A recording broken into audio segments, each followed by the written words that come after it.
cos or cosine from a table. Okay, so normally we say it as cos. So it is called as cos, or sometimes it is even called as cosine. So either cos or cosine, it is one and the same thing.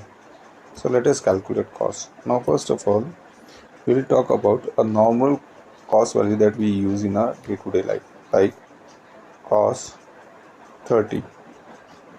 Now we already know what is value of cos 30. Okay, so cos 30 is actually root 3 by 2, but root 3 is 1.732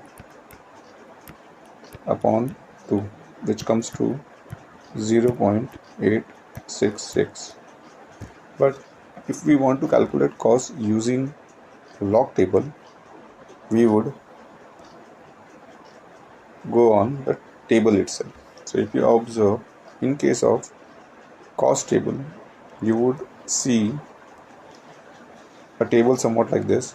Here on the extreme left side, here if you observe, okay, you have angles, and on the top, if you observe, you have values in decimal.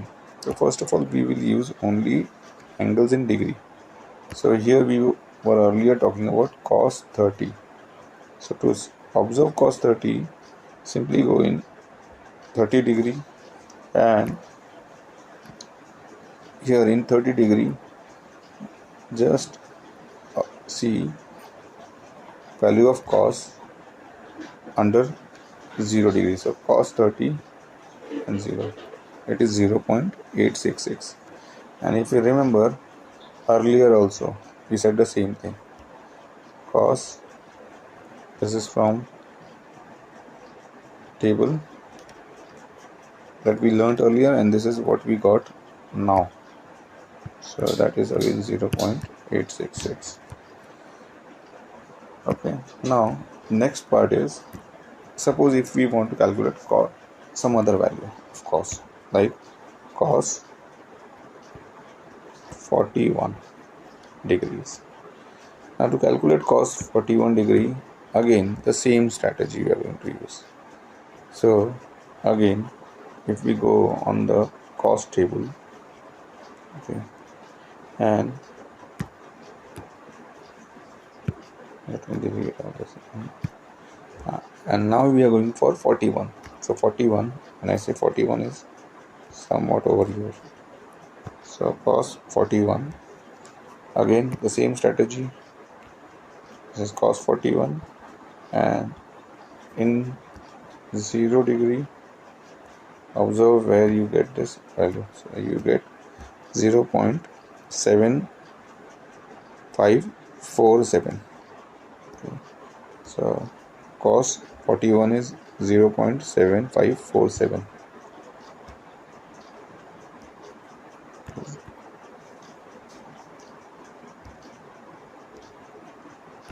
0.747.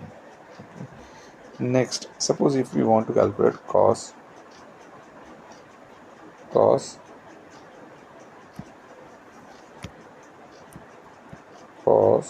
41.3 degree. So how would we get that? Again, we have to refer the same table. Now cos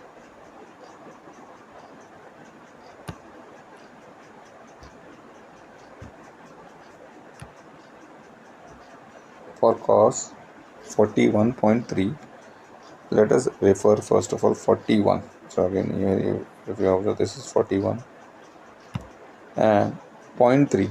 So if you observe at the top, we have 0.3 over here. Okay, so take a line from 0.3 and we will draw a line again from 41.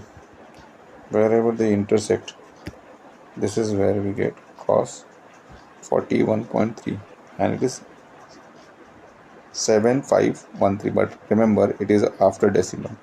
So after decimal you will have 7513.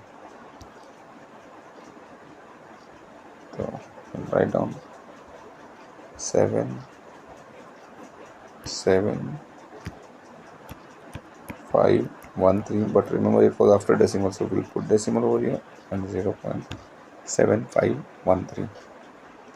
Now suppose if I want to calculate cos 41.35.